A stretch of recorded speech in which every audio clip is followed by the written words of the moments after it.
5. 사관 양성. 매우 열정적이었던 창립자의 초창기 조력자들은 대부분 문맹자들이었지만 그들의 큰 열정은 때로는 바람직하지 않게 낭비되고 있었다. 그래서 창립자는 일찌감치 사관들에게 적절하고 충분한 훈련이 필요함을 깨달았다. 전도자들이 수적으로 적고 지형이 가까이 모여 있을 때에는 지도자들이 훈련받지 않은 조력자들에게 개별적으로 그들의 규칙들을 조언하는 것이 가능했었다. 그러나 구세군이 확장되면서 경험 없는 사관들을 힘들고 본부와 멀리 떨어진 임디로 별 준비 없이 책임을 맡겨 임명하는 것은 위험한 일이었다.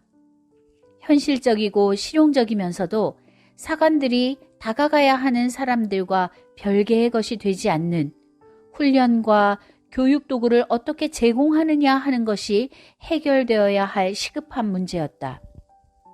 이는 지도자들의 실제적인 지식과 교리적인 성향을 무시하는 것은 아니었지만 창립자의 큰 열망은 사관들에게 전장에서 반드시 필요한 것들을 가르치므로 그들의 사역과 직접적인 연관이 없는 다른 지식으로 인한 심적 부담감을 주지 않으려는 것이었다.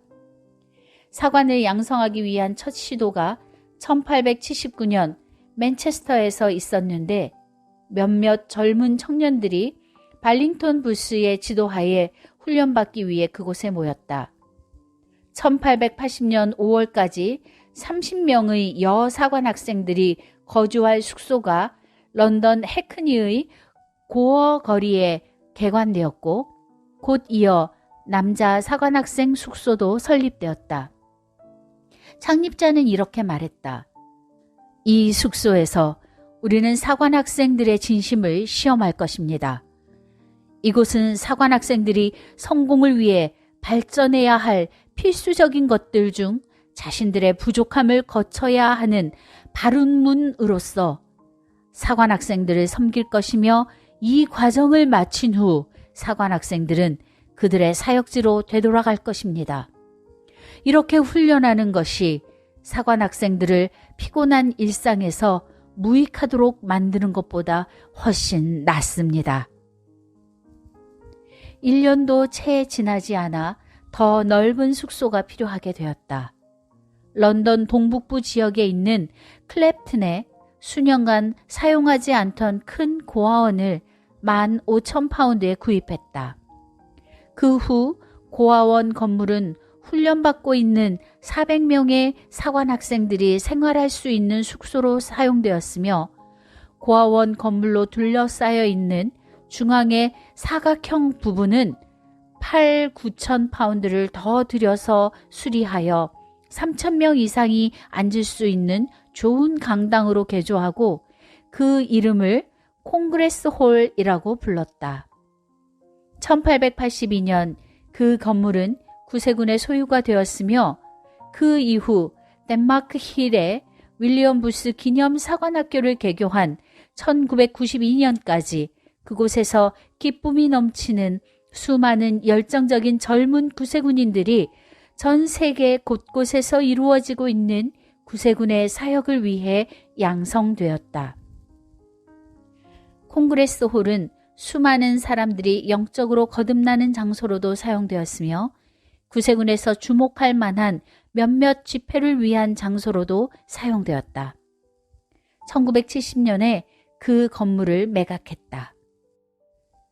사관 학생들에게 주어진 훈련들은 사관이 되기를 수락한 학생들에게는 국적과 신분에 관계없이 무료였다. 물론 구세군은 이전에 존재하지 않았던 비교할 수 없는 섬김의 기회를 위해 자체적으로 복음 전도자들을 양성했다. 사관학교에서는 사랑과 에너지를 배출할 수 있는 새로운 수단이 개발되었고 사역의 새로운 방법이 실시되었는데 이는 구세군 전체에 영향을 끼쳤다. 예를 들어 버려진 런던의 울부짖음은 런던 사관학교에까지 미쳤고 그 결과로 지하실, 빈민굴, 다락방 전도단을 가동하기 시작했으며 오늘날의 효과적인 구제 사역의 기반이 되었다. 런던 최악의 빈민지역에 방 한 칸을 임대하여 그곳에서 여사관 학생들이 한 팀씩 한 달 동안 번갈아 지내면서 모든 시간을 할애하여 빈민가에 살고 있는 사람들을 방문했으며 순전히 사랑의 힘을 통해 빈민들의 집과 그들의 마음속으로 들어가려고 노력했다. 남자 사관 학생들도 마찬가지로 한 팀씩 번갈아 지내면서 동부 런던 지역에 방을 임대하여 알코올 중독자 구조 사업을 펼쳤다. 그들은 이른 저녁 술집에 가려고 하는 노동자들과 마주쳤으며 그들에게 바로 집으로 가거나 아니면 구세군의 집회에 참석하도록 설득했다. 한밤중에는 2명씩 짝을 이루어 거리를 지나다니다가 술에 만취한 사람들을 숙소로 데려오고 진한 커피를 대접해서 술을 깨우고 그런 사람들을 모든 해로운 것에서 참된 자유를 주시는 그리스도께 인도하려고 노력했다. 이런 야간 순찰은 현재 여러 나라에서 실시하고 있는 구세군 사회사업의 특징이 되었다. 사관학생들이 사관학교에서 상상력과 미래를 보는 눈과 진취성을 기를 수 있는 훈련을 받고 그들의 마음에 감동이 되는 대로 따를 수 있는 기회를 얻게 되므로 세계 여러 지역에서 구세군의 사역은 새로운 국면을 맞게 되었다. 자신을 희생하는 정신의 확산과 예수를 위해서라면 어디든지 간다는 가치관은 사관을 양성하는 훈련의 특징이었다. 클랩톤에 있는 사관학교가 개교하고 116명의 남자 사관학생 중 96명이 국제사역의 부름에 응답했다.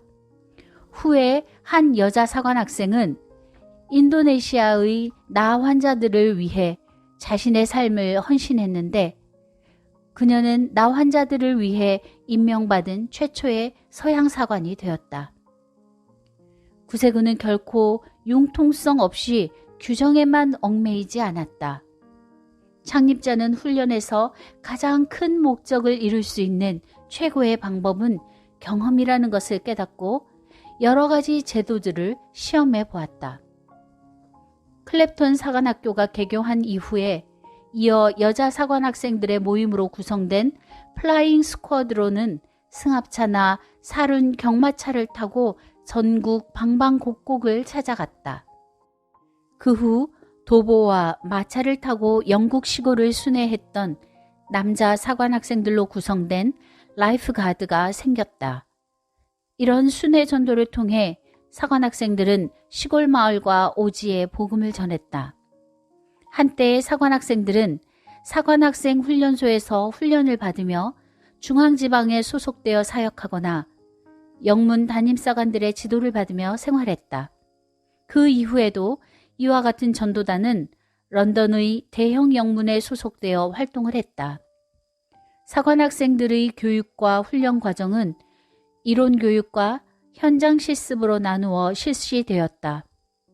클랩톤의 사관학교는 이런 훈련과 전도단의 중심지로 사관학생들이 사관으로 임명을 받고 임지로 부임할 때까지 통합 집중교육을 받는 곳이었다. 1886년 새로운 교육훈련 체계가 런던의 사관학교에서 실시되었으며 1904년에는 훈련 기간이 6개월에서 9개월로 연장되었다. 1960년부터 사관학교 과정이 2년으로 바뀌었으며 이후 사관학생들은 지금도 영국의 모든 분야에서 사역하기 위해 런던의 윌리엄 부스 기념 사관학교에서 훈련받고 있다.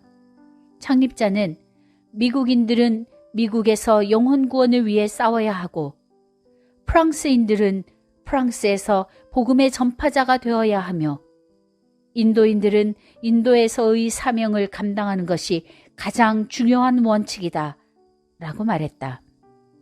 이를 위해 전 세계에 걸쳐 거의 모든 구세군 군국은 군국 자체의 사관학교를 운영하고 있으며 현지에서 반드시 필요한 것을 제외하고는 윌리엄 부스 기념 사관학교와 같은 교육과 훈련 체제를 유지하고 있다. 유럽 5개 군국에서 모인 사관 학생들은 1985년 스위스 바질에 세워진 사관학교에서 함께 훈련받고 있다. 구세군의 미래 지도자들이 될 사관의 연장교육은 1905년 클랩톤의 훈련소가 개소됨으로 시작되었다. 1950년 국제참모대학으로 시작되어졌다가 국제사관대학이 그 역할을 계속 감당했으며 모든 군국에서 구세군 사역을 위한 다양한 형태의 훈련이 이루어지고 있다.